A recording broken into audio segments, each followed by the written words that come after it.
I'll quickly introduce you. Hi, everyone. So, welcome to the session of Parenting in a Digital World. So, we have with us Divya Deswal, who is a renowned parenting coach and co founder of Mamily.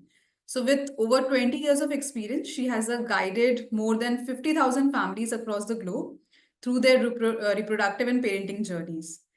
Divya, over to you. You can, guide us through how to be a, at least not amazing, but at least a good parent and how to handle our kids, in this digital world. So over to you. Thank you so much and welcome everybody. I'm delighted to be here. Um, a couple of years we could have done this webinar and we could have evaluated the pros and cons of screen time, but now post-COVID, everything is online. Our payments, our shopping, everything is online. So we have to accept that we are now in a digital world. So now we have to navigate through it. And what I want to bring for you today is what are the guidelines that are actually being put up by pediatric associations and WHO, and how there's a bit of a mismatch. So then it is up to you parents how you want to kind of manage this digital world with your children, not for your children, but with your children. So let's start with saying, what is screen time? Earlier, my child has a lot of screen time. Now, perhaps everything is a screen time. Look at us. We are now meeting almost 60 people online. We're all on a screen. So what is it that we now call screen time? Once upon a time, and I'm going to use the fairy tale language of once upon a time, saying once upon a time, screen time meant television. Then a few years after that, it meant video gaming. People had those consoles, so that was a screen time. Then there was a brief period where your phone was your screen time, and now everything that actually comes with a screen, literally everything in our lives is a screen time. So you could be watching TV, using social media, even reading. All our books have now become online. So that's also screen time, watching movie, even in theaters, playing video games, chatting with somebody, browsing the internet. And a lot of our kids now study on the internet, watching videos, creating content. All of this and more is actually screen time.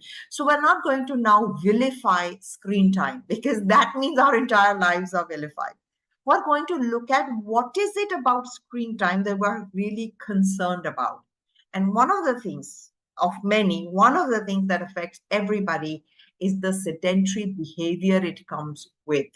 I know there are walking desks and things like that now coming in, but that is still a far cry. So essentially, to do screen time, you have to be sedentary for any of these activities. And that is why this has such great health hazards, which say we were not designed to be sitting that much. We've already known this. In fact, movement is not just good for your body, it's also good for your brain. So this is an important aspect. Let's see how the medical fraternity actually defines screen time for children of different ages. And then we can come down to say, is this even possible, or is it, just asking for too much? So firstly, they say that if people are using their screens, phones, not all screens, phones, for more than the excessive time, then it is screen time. Both WHO and Indian Academy of Pediatrics have set these guidelines. Anything above this for excessive screen or internet use is excessive. But just let's look at the numbers. For 0 to 2 years, it's zero screen time. For 3 to 5, it's 1 hour. 5 to 10, it's 2 hours. And 10 plus, which includes me and you, it's 2 hours. And let's take a pause here and say that, is that even possible? Even if you are just buying groceries online, doing your emails, that would be more than 2 hours. You want to decompress, there's a television, there's Netflix, everything is now on a screen. So how do we now evaluate the new digital world for safety, and how do we manage our children with it? And a lot of fight amongst children, even at a very small age, I can see 7 and 8-year-olds, is about leave your phone, don't look into the screen, put it down. And that is a very big challenge. And I'm happy if you can put in the chat box if you agree with me that is the big struggle. And of course, as children get older, their entire life is in that little box. And so we're struggling with that. We're going to flip it around a little bit. We're going to stop asking them to not do it. We're going to ask them to do something else. So we're going to use a carrot rather than a stick all the time. So what is actually happening compared to what WHO recommends? But these are just numbers I put. You can look at them. I want to point out a couple of things that are really, really important for the health of the children. And that's where the battle will be fought, not controlling their screen time. So for 0 to 2, that's absolutely zero screen time. Now, between 0 to 2, how are they getting a screen? That is a question we need to ask ourselves. How are they procuring a screen, or who is exposing them to a screen? And of course, it's the parents. And we know that in a life like ours, we do not have time to actually work at the pace of the baby or the child's brain. And sometimes the screen is a great distraction. And that's how the story begins. That's where the story starts. And so we are introducing our children to screens, not just directly, also by holding on to screens a lot by ourselves. So our entertainment is there. We are constantly checking our screen. If you were to take maybe 15 minutes and observe, put a camera in front of you and observe how many times you check your phone, you will realize what are the children looking at, which seems to be the norm. Why am I saying that? I'm saying that because the parent behavior is the norm for the child. So that's one of the key issues. Where are they getting it? Second thing that we're missing out on is that what is the consequences of this is that they're not getting enough sleep and they're not getting enough active play. Now, I want to bring it back to the development of the child. When children are this young, and I've included 3 to 5 as well, when children are this young, the brain development is on autopilot. I mean, we can't really wait for humanity to educate their children. That's not how nature works. So they put in some mechanisms that allow children's learning. Sleep and play are two sides of that coin, and you'll hear it a lot in all my parenting talks, how these two parts are important. Sleep, because it's a downtime for the brain to process and rewire the experiences, sensory and emotional, of awake times. And play is also a way of learning. If we look at the sequential growth of play in children, they start with playing on their own, and then they begin to learn things by exploration, by copying, by parallel play, and then by interacting. From cognition to social skills come through play. In fact, corporates realize the importance of play. Therefore, a lot of our team building activities and growth activities have a role play in them.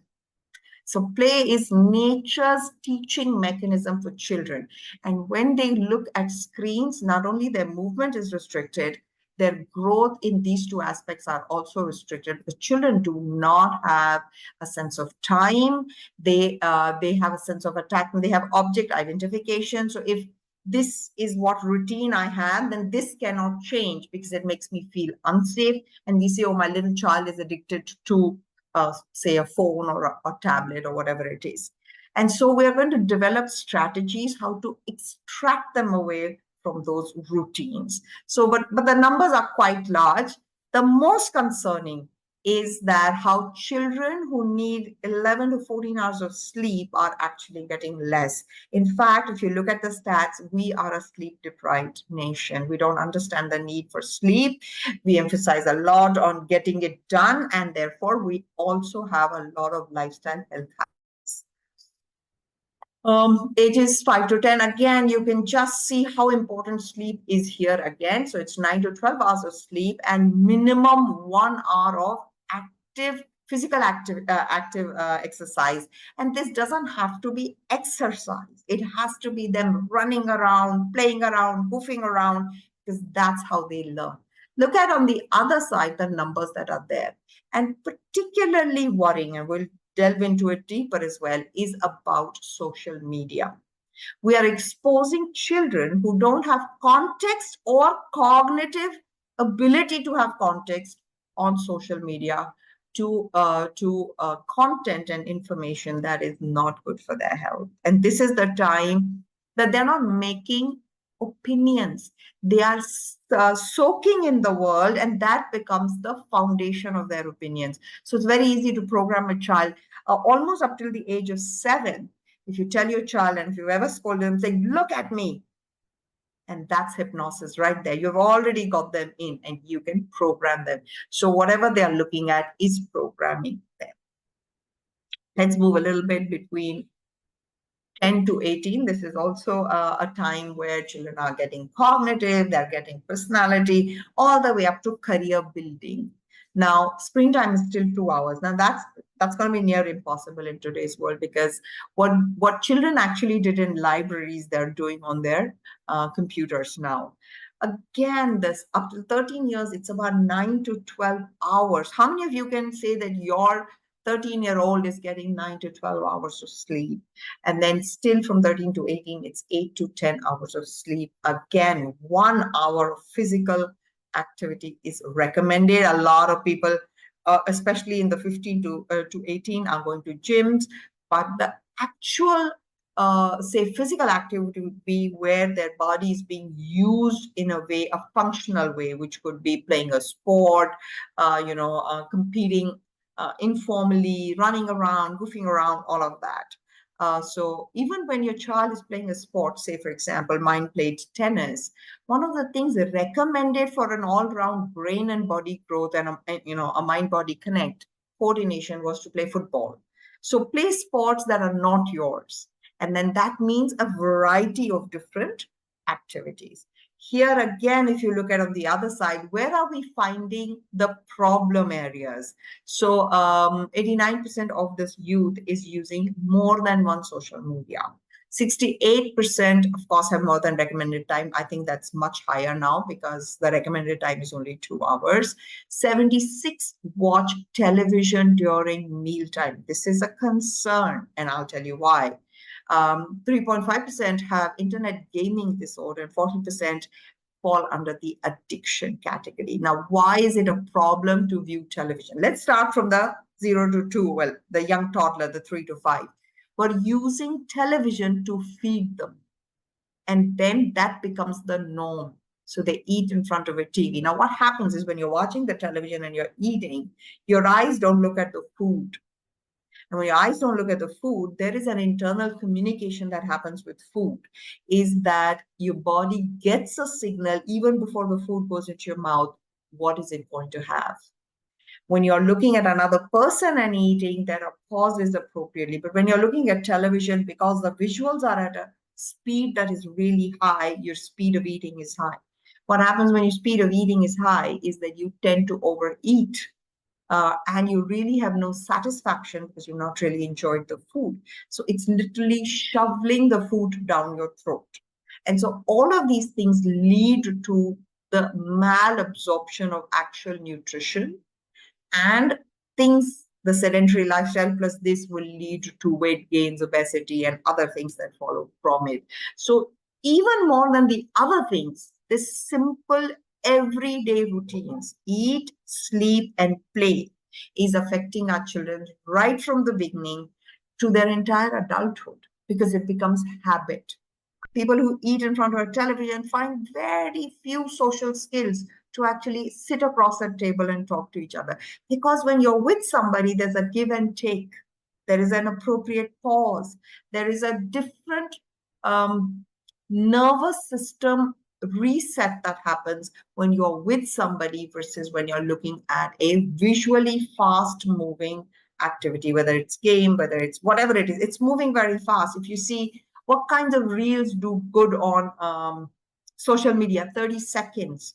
What are you telling? You're constantly bombarding the brain with sensory input. That means processing and reflecting back is not happening at all. These are bigger concerns with the new age, the way the digital world is organized. So here is some of the research that says, for the things that people say, how do interactions work? Research to understand how video and parent interaction affect, they say that live interaction videos were found to hold their attention better than pre-recorded ones. Why? Because we're social animals. We need somebody on the other side. So if this was a recorded webinar, would have been different because the way my eyes work and look towards you, or whether you're seeing me or not. Learning was more effective when parents were participative, and one-to-one interactions between parents and the child in real time, live. Um, my language has also become digital. Live actually help learning the most. So, people say, oh, they're on the internet, they're learning things. Yes, they're learning, but that quality of learning is very different because of these reasons, that we as human beings need human contact.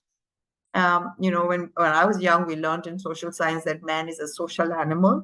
That involves another person or a group of people where eye contact is made. When you see neuroscience, you'll say eye contact and auditory are two mechanisms of safety. Why is it important? Imagine that you're sitting in a darkened place and you hear a familiar voice, say for a cinema hall. What are you going to do? Instantly, instinctively. If you feel that you know this person, your head is going to move in that direction because you are primed to connect. And if you hear a loud noise, you'll move in that direction to see whether you're safe, what happened. And this is not just as you grow up. Even when you're born, hearing the mother's voice will make a newborn baby lift their head and look in the direction. So human interaction is very, very important for learning and safety for all human beings, not just children, not just babies, but all human beings. And that is why learning happens best when there is eye contact and a personal connect. So what are our children learning from screens? Children are learning what they're observing. So when they look at the screen, they're looking at a two-dimensional picture, but the learning is enhanced when there is a 3D experience around them. So what they experience in their homes, in their schools, in their life, leaves a deeper impact than what they see on television. But it's not that they don't learn anything from television. They may also learn from screens something that they are seeing literally without getting a cultural or a deeper context. For example, abusive language. If you're watching a serial with the language is abusive, the age of the child will determine whether they can understand that that is appropriate behavior or not. Depends on what their social emotional development phase is. So they will learn that. They'll pick up literal. They look at cartoons at a very young age. Road Runner. The car goes over Road Runner and then he comes up two-dimensional and then he plops back.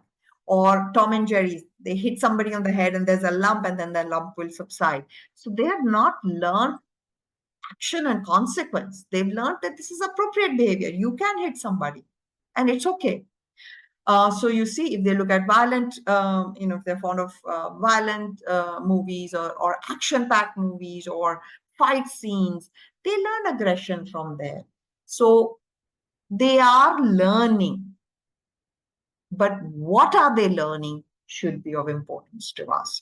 And how can we mediate this learning?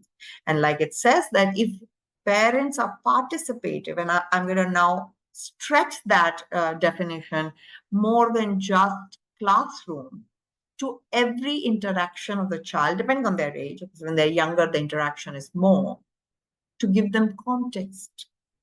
If you're seeing something and they're looking at something, it's a blank, tabula rasa, I've received it. But then they look at the parent and the parent says, well, that wasn't appropriate. Now they have learned the context of that behavior being inappropriate. So, they might, depending on their age, they might ask, okay, if it's not okay, then why are they showing it? Then you get to tell them that television is fictional. This is entertainment. Then you can do age-appropriate parenting to give them context. And that is why it's really, really important that how you are intervening in the digital world, or you are connecting or interacting with your child in the digital world, that will make a difference.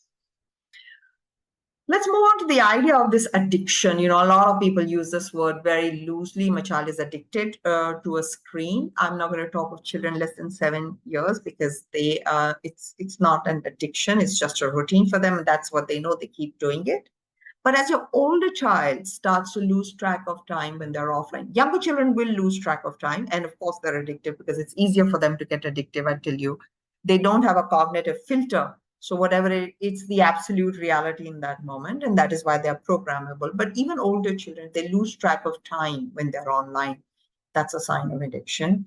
When they sacrifice sleep to be online, that's an addiction.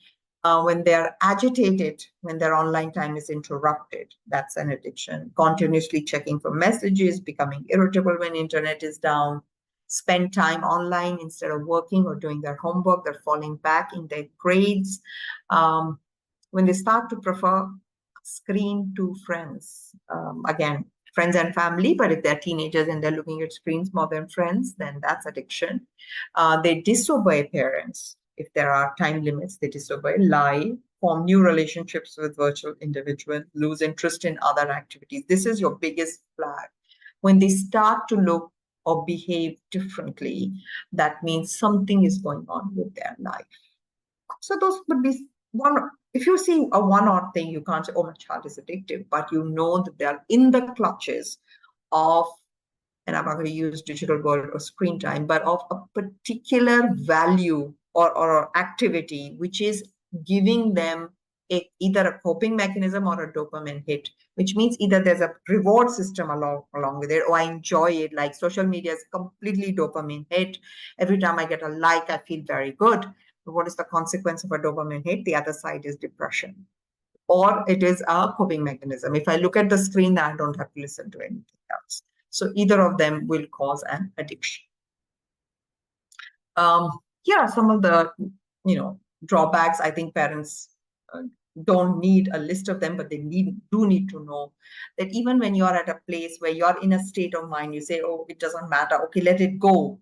There is a bigger consequence here, right? So in development, they may cause cognitive, developmental, and language delays for small children, postural issues for almost everybody, visual issues, hinder relationship with food, play, and any activity that is done while using a screen. That, anything that I'm doing while using a screen is also hindered.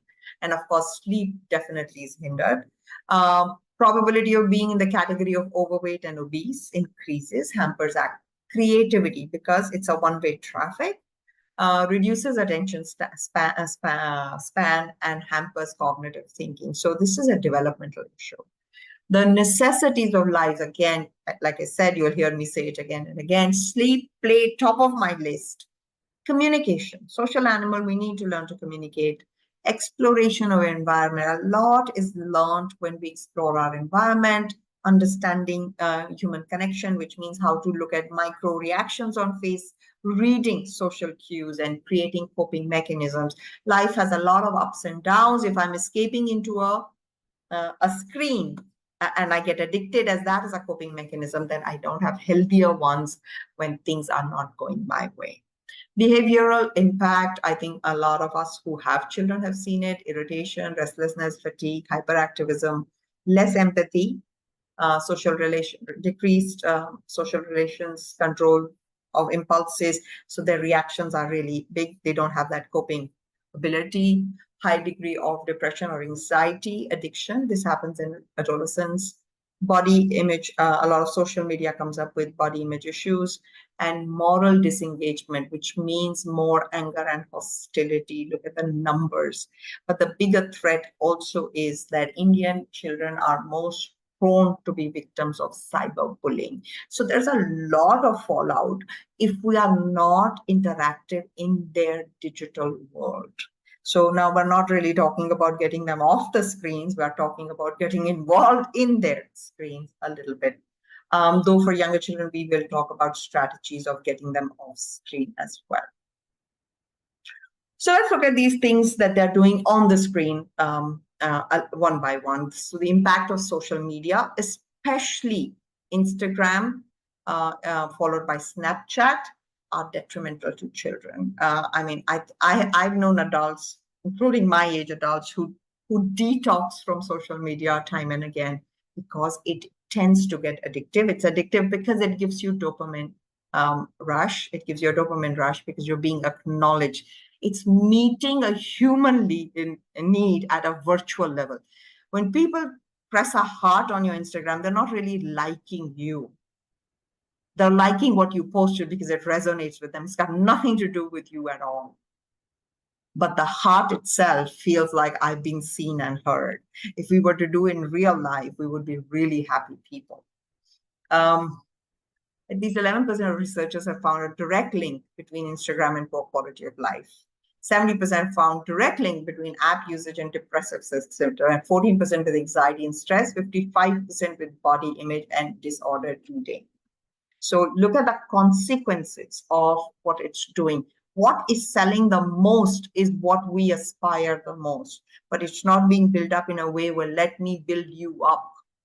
It is being done in a way that let me make money off you, or let me put you down so that you look up to me. So therein lies the problem. The other part of this problem is the dark web.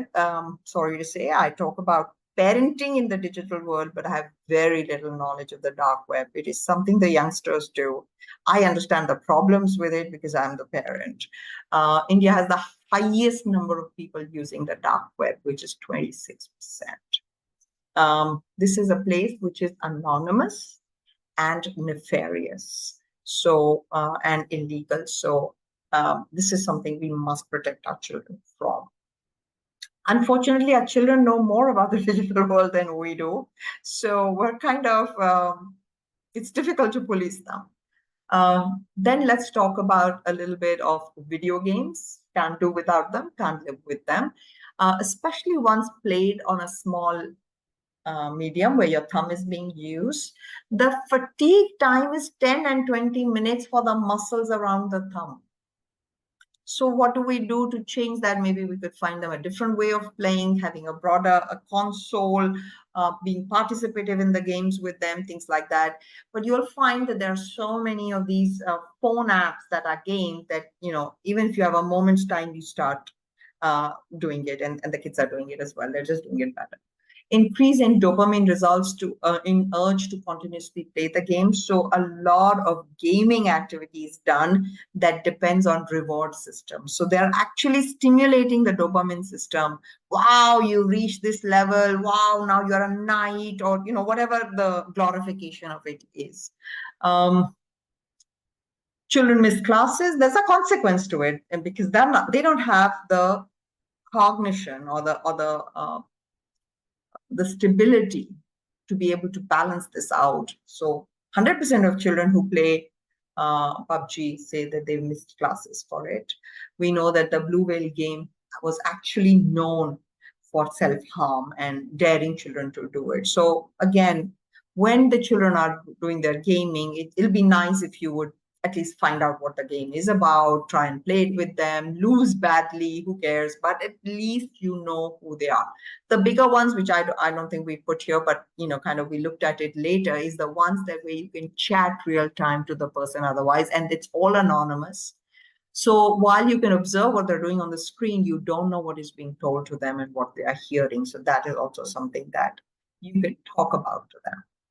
But just looking broadly at the different points where it could become a problem, and then we're going to jump into a little bit of a strategy. Cyberbullying is really, really important for you to know.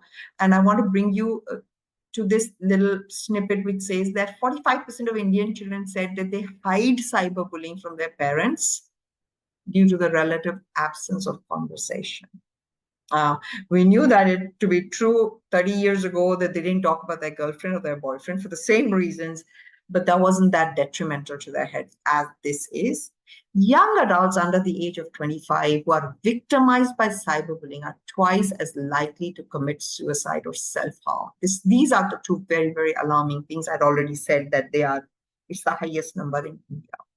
So why is this? Because one, again, it comes down to being social people. If they are finding at the age of 25, they find that they're isolated, that they're alone. They don't have those connections. They don't have people with whom they can feel safe or who they can lean on. Then they feel preyed. And that's when they give up. And that's what leads to all the extra suicides or self-harm, that it's not, I mean, there is no hope for me. So as long they have the protection of their parents, or they have somebody to report to, or even stand by, they will not give up. But once you find that you're cornered and you have nothing else, and your brain says there's no hope for you, your nervous system gives up on its own. It's an automatic defense strategy. The defense, it was created for animals. It's a primal thing, that when I am being preyed upon, I have two really aggressive strategies. We all know those strategies: fight or flight. If I can run away, I'll run away from my predator, or if I can fight back, I will fight back. But how do you decide fight or flight? It's not whether you're brave or coward.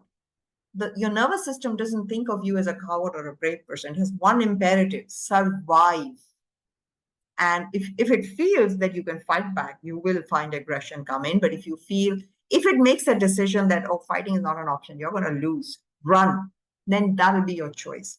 But when your nervous system, or when your primal brain realizes that there is no hope, this is the end, freeze or play dead becomes your strategy, because that allows you to not feel pain. And sometimes when the animal is dead, the predator leaves it and then you can live again. But the idea is to feel nothing.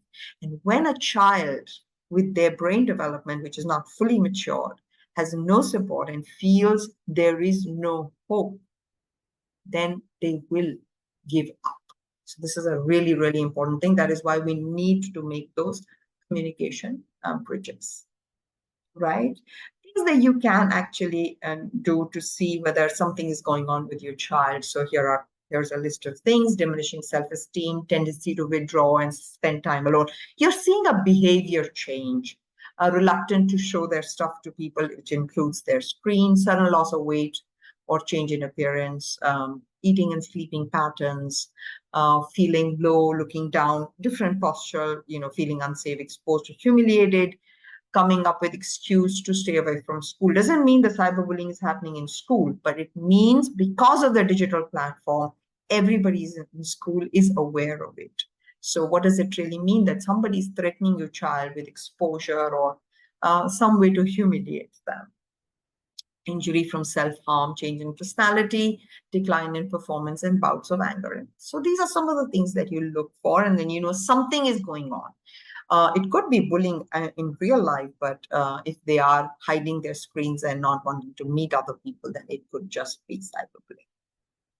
Okay, you can in cyberbullying, you can go to the service provider. If somebody is sending messages to your child, take a picture of those messages as proof, and you can block that number. If they still persist to hurt you, you can go and get help from the crime branch, the cybercrime cell, and you can feel that it's not something that you can't do, that people can't be traced. They can be. No matter how much on the digital world you erase your footprint, it's never truly erased. So here are the punishment for sending offensive, annoying, insulting communication through digital or information communication technology. There is a law now on it, and so on and so forth. The whole list is given for you. So get educated about your right and how to protect your child from that, right? So knowledge is knowing the benefits of screen time, and wisdom of not letting it become an obsession. I just thought I would lighten it up a little bit. Now let's go to strategies. When your child is young, you don't have to say, don't look at your screen. Say, of course, look at your screen if and when you have done these three things. So daily routines are great. You have to go to school, you have to do your homework, you have to do all of this. You have to eat your food, you have to have a bath. These are normal daily routines, but three special things when we call it, you're sowing the seeds of health, SOW. Your sleep time cannot be compromised, right? You will have an outdoor activity of 1 hour. Go kick a ball, run, play badminton, do whatever the age appropriate, go for a walk together, and you will be with me for 1 hour. So 3 things every day if you do, then sure, you can be on your screen. But think if they go to school, come back, do their homework, sleep on time, that will be about 9 hours to 10 hours of sleep, go out and play for an hour and spend time socially with the family, how much screen time is left? But not once have you said, don't look at your screen. Do look at your screen after you have fulfilled these conditions. Now, you can say that my child not going to listen to me. Of course they are. If I rent a house from somebody, then I have to follow the rules. There are rules. I'm sure some of you rent houses or you rent cars. There are rules around it. The equipment that they're using, they're not capable of getting it. The facility there. So it's a you teach them that this is a lease with me. These are my rules for which I'm giving you this. If you follow it, great, or give it up.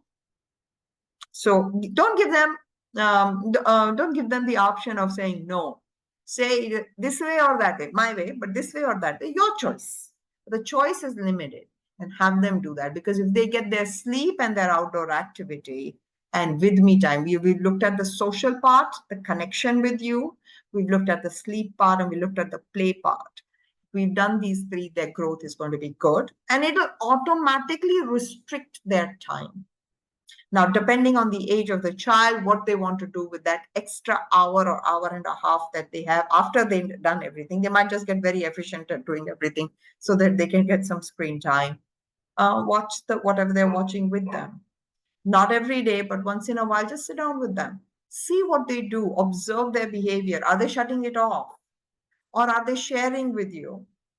Or, you say, oh, what's going on in this? You're watching this, what's going on? And they might tell you the story. And that's a great way to start a connection, to be interested in what they are doing. So how do we question them? Usually our conversations with our children are like interrogations. So how was your day? What did you do? Nobody wants to answer that. Maybe as a child, yes, but as they get older, saying, oh, you're always asking questions. So just look at them and say, oh, this is what you're doing. Nice. Sounds interesting. What is it doing? So now you're interested in what they are interested in. That might open up doors for communication. We want to keep communication open because things that are happening in their private virtual lives, like I said, can be quite overwhelming. So when your children are a bit younger, these three things are of great importance. If they're a little bit older, then you can't tell them go out and play football. You can say, okay, 1 hour with me. Let's go for a walk. So you can combine those 2 hours. Their study times are also bigger. But they have the cognition to be able to communicate with you. So educate them about social media, educate them about internet, educate them, ask them, what's happening with your friends? What is going on? Tell them that I will monitor you. Don't do it sneakily. When you start the relationship with any technology, say, I'm giving you this, but I will monitor. I will not be in your face, but I will like to have access. So that if nothing else, it's a deterrent. So if your teenagers are anything like mine, where they'll say, oh, mama, don't you trust me? Big words. And then I would smile and say, of course I trust you. I trust you to be a 13-year-old. I trust you to be a 15-year-old, and I'm still your mother. So if you don't agree with my terms of monitoring, and I'm not going to be in your face, I'm not going to embarrass you or anything, but I want access, full access. And if I find you cheating on that, then you lose privilege. And then you set limits, especially around phones. No charging by bedside. Oh, but I use the alarm. I'll get you an alarm clock.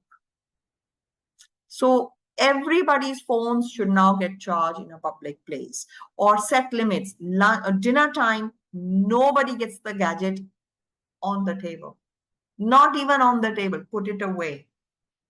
If I were to come to this holding my phone in my hand, you not feel that you have my 100%. So I have to put it away. But this time we're here with each other. Make it a habit right from the beginning. Because they're not just learning what you're telling them, they're also learning what you're seeing. Are you socializing with each other? Are you sharing your day with each other? Are you opening up and asking for help for each other? Are you putting and prioritizing each other first? Putting your phones away. And if you are, then that's your family. That's what your children will do. There will be days you will have work and you will excuse yourself and say, today I have work. And there'll be days they have deadlines and they'll say, Ma, today we have to do this. Or Dad, today I have to finish a report. But those are odd days. So educate them, tell them you will monitor them, and tell them I trust you to be your age. And it's still my job to protect you, and set limits. If you're in the right, you have nothing to hide. And if you have something to hide, I'm more worried. So, and set limits, hold your limits. That's the challenge. You have to hold your boundaries fairly firmly, but compassionately. You cannot blame your child for being a teenager. You cannot blame your child for being a toddler. You have to hold that position of saying, yes, this will be done when this. So it's not like I will punish you by taking your phone away. Cause and result, action and consequences. You can sit down and watch your favorite show after you have done A, B, C, and D. And if today you don't sleep on time, tomorrow no show for you. So your action is your consequence. I'm not stopping you from anything. I'm telling you to watch TV. You chose to break a limit. So you have to set those boundaries and you have to work them backwards. Not you will do what I say. You can choose to defy the limit. And if they're older, you can set the limits with them. If they feel and you see that they're not getting enough time, say they enjoy your show, report the show, see it on a weekend, see it with them. So you've got to find a way to work with them, because this is not the age of I told you so at all. Right now that we've accepted that, yeah, digital world is here for us, it's not going anywhere. Here are some of the digital hygiene things you can see. The first of all, if your child is on the screen for a long period of time, for work, for studies, for whatever reason it is, the 20-20-20 rule is really important. We get eye dryness. Every 20 minutes, they have to look 20 feet away for 20 seconds. Just the movement of the eyes is actually helps lubricate the eyes. Secondly, encourage them to look at screens that are in front of them rather than. So then that way also you can modulate their usage. The phone, you cannot do everything on your phone. You could look at a screen. And because the weight on your neck as you turn your head down increases, your head's weight on your neck increases by the angle. So you need to keep it right. And thirdly is, if you're going to make them a place to study, make sure it's well lit, the chair is proper, desk is proper. If they're going to use a screen, which we know they are for many reasons, try and make it so that the activity is right there on a proper screen with a proper support for their back, the way they sit, they get adequate breaks to move around. So all of that, that's digital hygiene, especially when you all are watching TVs, make sure that the rooms are adequately lit. These are some of the things that will help you contain the strain to your eyes and posture. These were some of the concerns that we started with, that posture, eye strain, etc. So, there was, in my time, we used to have the talk, and that was generally to do with sexual education. But now we have the tech talk with your child. Here are some of your suggestions. You can say, you can start to have this talk at the start of the use of screen time. Your young child gets a phone, set the rules there and then. Share stories rather than asking questions. Don't ask them what you do, what are you seeing, saying, okay, what did you see? Tell me something interesting. What happened in your school? And start by sharing your story. Oh, this is the day I had at office, or you can't believe what happened at the supermarket. Tell them stories. If your family shares every day, it's just a meal time, no screen, sharing. Children will automatically learn, or they'll accept the fact that we share in the family.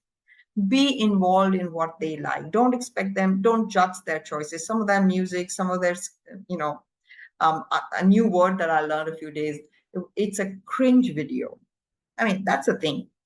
Don't judge it. Say, oh, I mean, even if my face went, oh, so I have to bring some enthusiasm in it. It takes a while.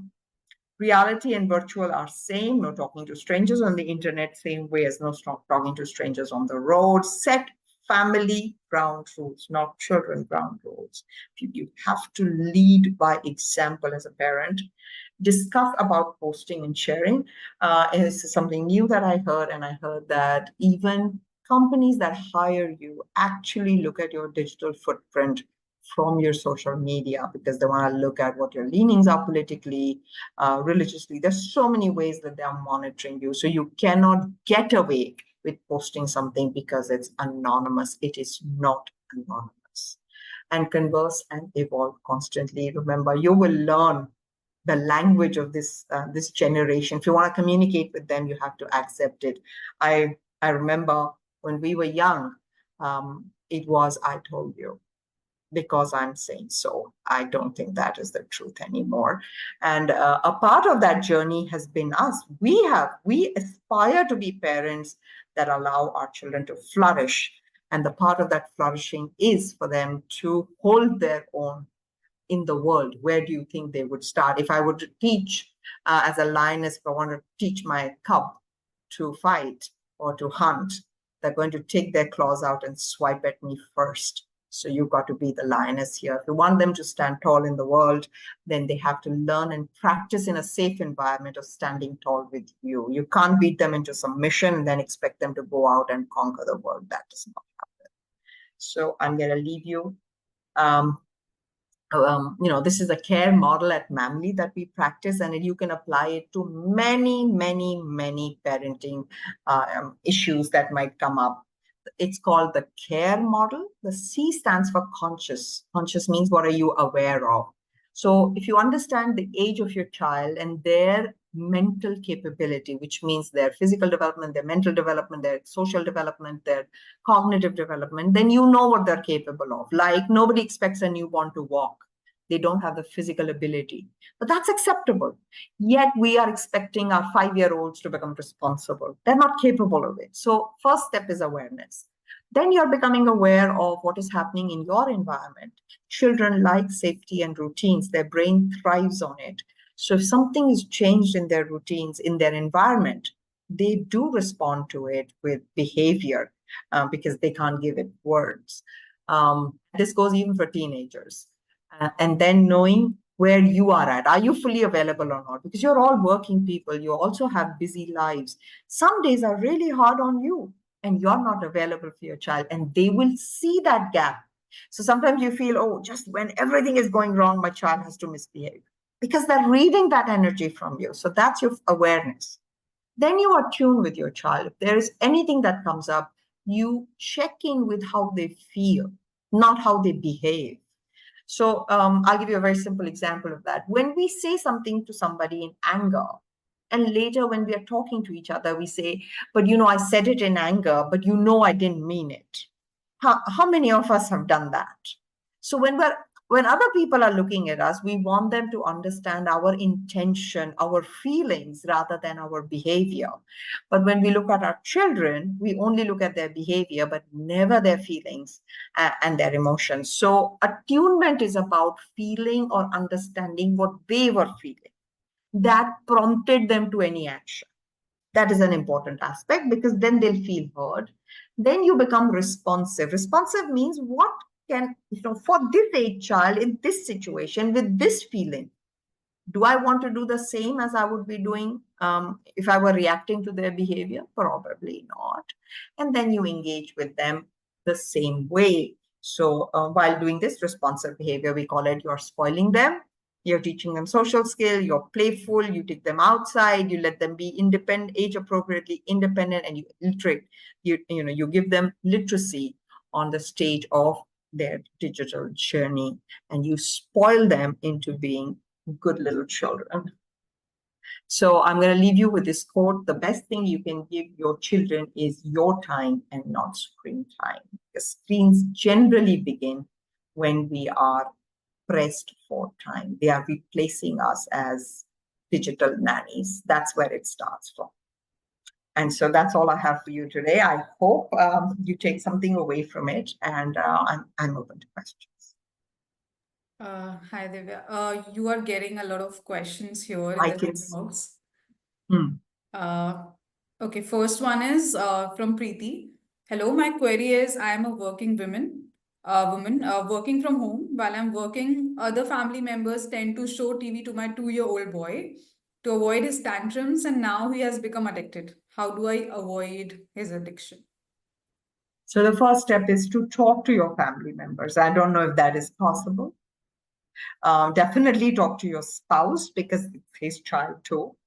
Um, make a pact because you want the well-being of the child. Make a pact with your family members how to manage it. Some of it may still be TV, but some of it may be engaging the baby otherwise.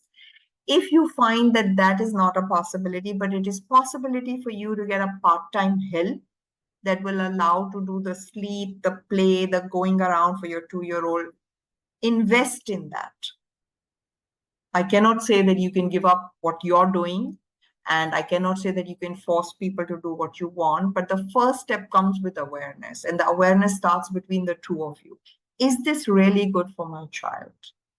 What is the point of everything if the child is being neglected? Is this proper care for our children?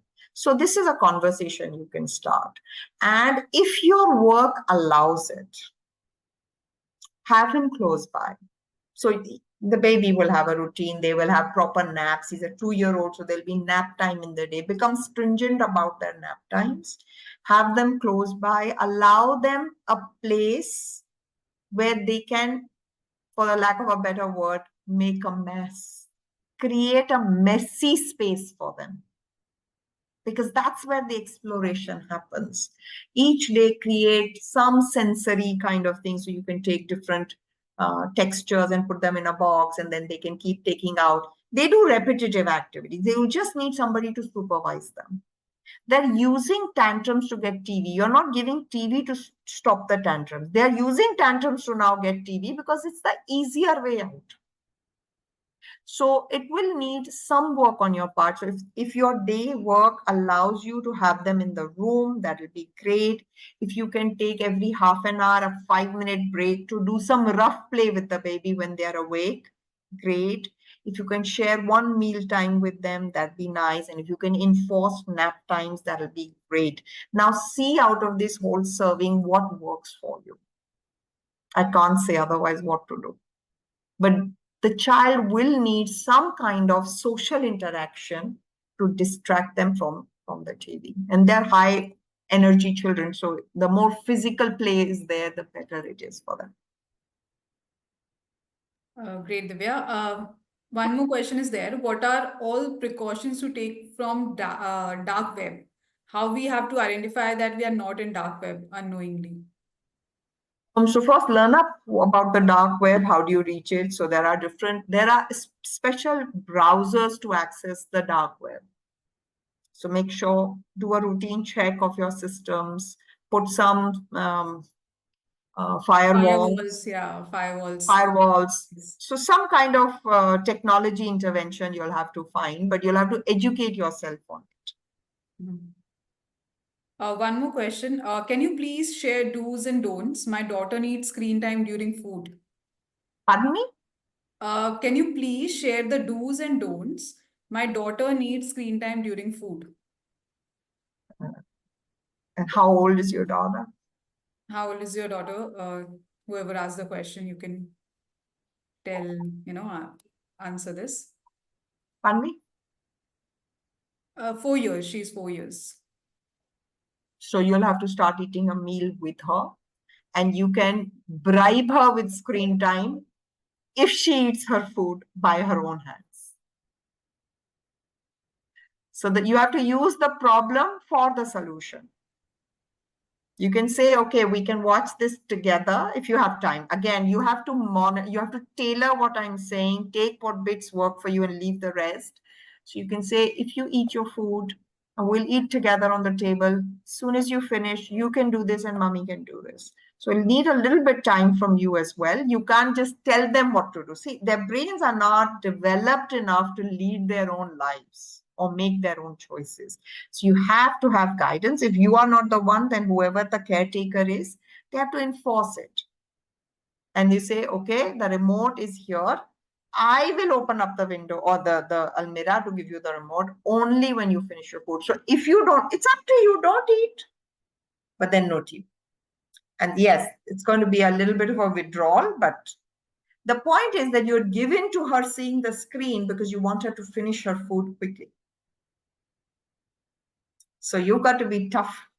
Once your child understands that your no means no, that this is the law, this is how mommy is going to be, they're not going to push that again. Because they still want to be close to you. Children look for your approval. When you appreciate their good behavior, they will continue to do more good behavior. But unfortunately, the only time they get our attention, full attention, emotional attention, is when they've done something wrong. So you get a lot more of that. That works for mommy and daddy.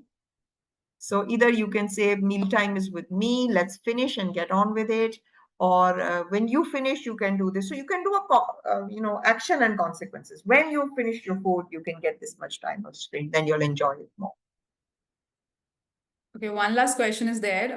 Please give solutions as my 7-year-old does not interact with people with openness and mostly seems shy, even with other kids. At home, he plays tantrums to get mobile and playing games. He cries a lot if we don't work as he wants. Start with taking him out and playing football with him. Any kind of contact sport or physical activity is the first step. If they've enjoyed their time with you, their need for that will be lesser. If he's shy with others, well, I don't necessarily see that as a problem, so long he's okay to be outside. There are other people, everybody's interacting, I'm an observer, that's fine. But if he wants to run away from social interactions and go home and look at television or a screen, then that's a problem.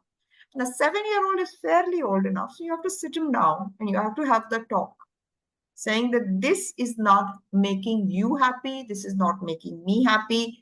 Do you want to make mommy and daddy happy? And do we want you to be happy? Yes. So let's make a schedule. Involve him in that schedule making. Right? Is there anything that he really likes? When that, it's a little bit of a shock treatment, but the day he likes something and he has to go there, you say, oh, I'm looking at my screen, sorry. So you have to teach him that when you're doing something that only you want to do, then everybody else has to wait for you. So this is not appropriate behavior. Now let's set the rules. This is the time for your school, this is the time for your homework. The sooner you do it, the more time you will carve out to play, and it doesn't have to be a fight between us because I enjoy seeing you play. So you've got to use a different language and use the same bait that you're trying to avoid. So instead of an avoid approach, you're going you're going for an approach. You want to get this, do this. I won't do this if you don't give me this. Okay, don't do it. Don't eat. But I will not allow you junk. And how long do you want to do like this? Do you really want to live in a house that we are fighting, or do you want to enjoy with us? So you've got a 7-year-old, you can have a conversation. Also, one person wants suggestions on what they should introduce as a screen time. 30-minute screen time. What should I get her to watch? Any suggestions for what can be introduced to them? Stop trying to think that entertainment is going to be a learning experience. Let them be entertained. Watch what she's watching. Ask her, why do you like it? What's fun in it? The jokes at that age are a little bit rudimentary, but we've all gone through that phase. So ask them, watch with them, be curious about the characters. It's half an hour. And help her make choices. So you say, I want to watch 3 programs. All of them are half an hour. Now you're learning how to make choices, how to prioritize. The bigger lesson is priority, not what she's watching. Because at 6, she's going to outgrow it. From Pokemon to Doraemon to Shin-Chan to whatever it is they are watching these days, they're going to outgrow it. But to know that there is a 30-minute limit and I have to make the most of it, that's a valuable skill. Great, Divya. I hope the questions have ended. just this one person wanted sessions in Hindi, so I hope we can do something about it in the I later I recordings. मैं बिल्कुल हिंदी में बात कर सकती हूँ, पर पूरी तरह से हिंदी नहीं हो पाएगा, because then I don't know how it will go well with the rest of the audience. So if you have an audience for me which speaks both languages, Hindi English दोनों चलेंगे. Sure, we can, next session we can do mix of both languages so that more people, can understand and relate to बिल्कुल all the content. Okay, बिल्कुल बिल्कुल so it was a very, good session, very nice because we as an adult also will be going on to that parenting age. And obviously we don't know anything because we will be, parents, new parents. So we need a lot of guidance, obviously. So thank you. Thanks a lot. And thank you everyone for joining. It was a very good session, Divya. Thank you so much. And thank looking you. forward to the next session. Yes, Preeti, valuable. Good word. Okay, thank you everyone for joining in. And we'll meet soon again with a good session again. Thank you, Divya. Thank you, everyone. We'll Thank you meet so much for everyone. having me here. Yeah, have a great weekend, everyone. Bye bye.